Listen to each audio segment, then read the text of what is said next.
Hi guys! So, what's up? Another video na naman. So, nagkaroon tayo ng mga time guys, no? Kahit pa paano.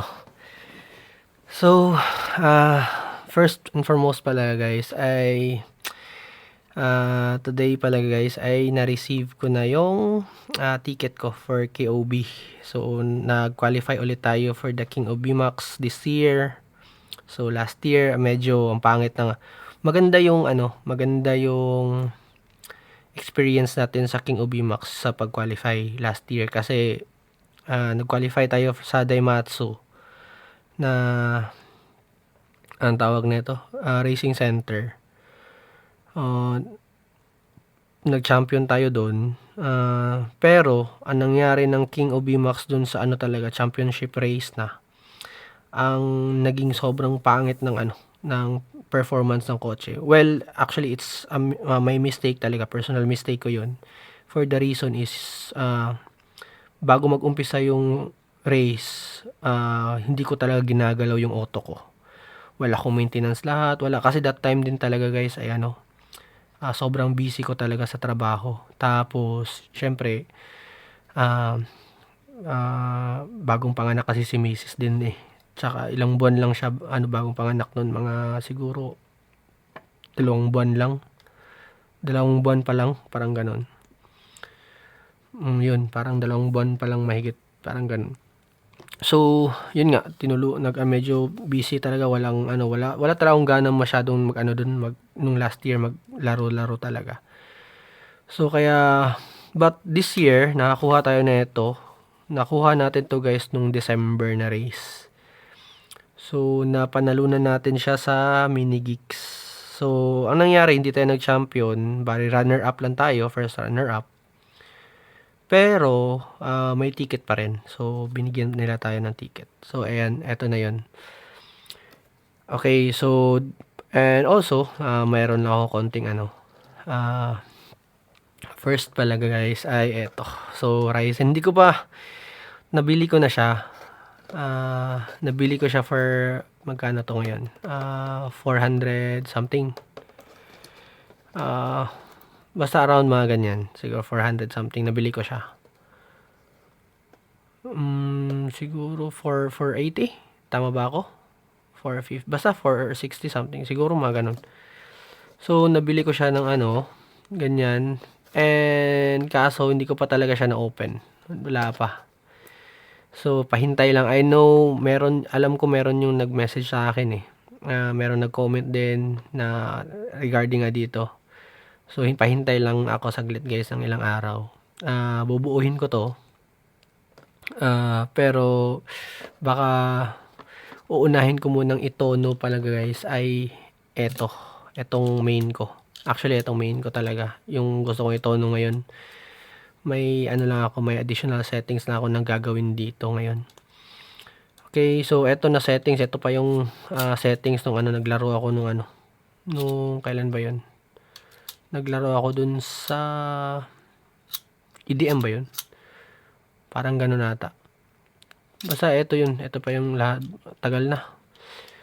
So, ang gagawin ko dito ay babaguhin ko siya. Kasi for the reason guys ay this coming February 7 merong first qualifying event for the World Cup. So sa Edion yun gaganapin. Edion Yokohama. Actually guys, kung magpunta kayo dito, mag-vacation kayo ng Japan, pwede kang sumali dun. So no registration siya, pupunta lang kayo dun, pipila lang kayo. Tingnan nyo, wala talaga maintenance Tingnan nyo, wala na. Tapos yung ko pa guys, lalagyan ko pa nito lahat. Malapit siya sa exhaust ng yung lalagyan, malapit sa exhaust na dito sa bahay. Tapos siya, may singaw kasi ng hangin na malamig galing sa labas. Wala, lamig nga ng kotse ko talaga. So eto, yun sa sa sobrang lamig, pati yung goma mo naapektuhan, motor. Teka, may motor ba to? Naanuhan ko lang konti, na So, yun ang So, eto, mag-upgrade lang tayo nito. babalik natin yung settings ko, babalik ko yung buong settings ko nung ano, nung yung time na medyo somehow okay siya manakbo. Ibabalik ko yun. Nag-ano lang ako kasi nito, nag-experiment lang kasi ako nito konti. Minadjust ko lang ko, tinitingnan ko yung settings nito kung may ano ba, may malaki ba yung ano, difference. But anyway, yun. And ito pala. Ito yung ano lang guys, ito lang yung parang naging ano lang siya guys. May experiment build ako na naging prototype ko lang na ano, gawa na ano build. So, okay naman manakbo, wala nang problema. May ano lang ako, may adjust lang ako na konti pa dito. So, yep. Baka ito i-ano ko din to. Babaguhin ko din to na settings. Medyo kailangan ko tong baguhin for the reason dahil dito kasi nyo, tama 'di ba? So, eto yun, babaguhin ko. And siguro ito lang yung babaguhin ko sa front. But all in all, I think yun lang. So, I think yun lang dito regarding sa video na to guys. So, ano na lang. Tingnan natin kung ipopost ko yung bagong ano neto, yung magiging update nito ng kotse. So, tingnan nyo na lang yung magiging update. Yung ano, first, bago ko yan. Okay, so ito. Ito siya. Tapos, sa gustong mag-try na ito, advice ko lang guys, kung magta-try kayo na ito guys. Ang dito nyo is gawin yung cylinder. Tapos, pinakamaganda yung gagamitin dito guys ay sa dito na plates, yung ano, sa ganito na build guys ang maigi yung gamitin na plates ay yung ano, yung FC. Sa mga ano, sa mga normal na build. Pero kung meron kayong sliding, yun gamitin nyo 17, ganda siya. But anyway, pag mga typical na build yung mga ano, standard build sa atin, FC 13 13mm, hindi FC, tapos ano ba yun, 9x8 dito sa ano, FC 9x8. Ito yung ano, babaguhin ko, 9x8 FC, mga ganun. Tapos eto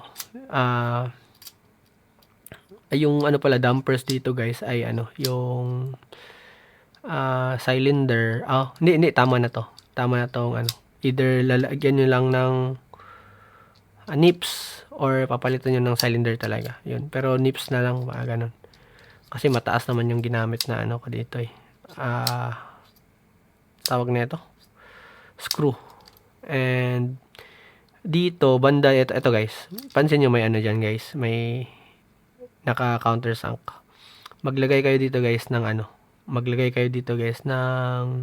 nips, yung maliit na nips dito na banda. Somehow okay yung ganun na ano nangyari. And also dito pala guys, dito ang maano ko guys is palitan nyo din to ng dalawang nips, or tatanggalin nyo to. Ang ilalagay nyo dito yung bar, dito nyo lang ilalagay, wala na to. So yun lang ang naging settings nito. Yun lang yung ano, nakita kong settings na na-try ko na maganda siya yung naging effect. So ayun, yun lang. So again guys, salamat ulit sa panonood and see you again for my next video. Salamat and yeah, bye muna for now.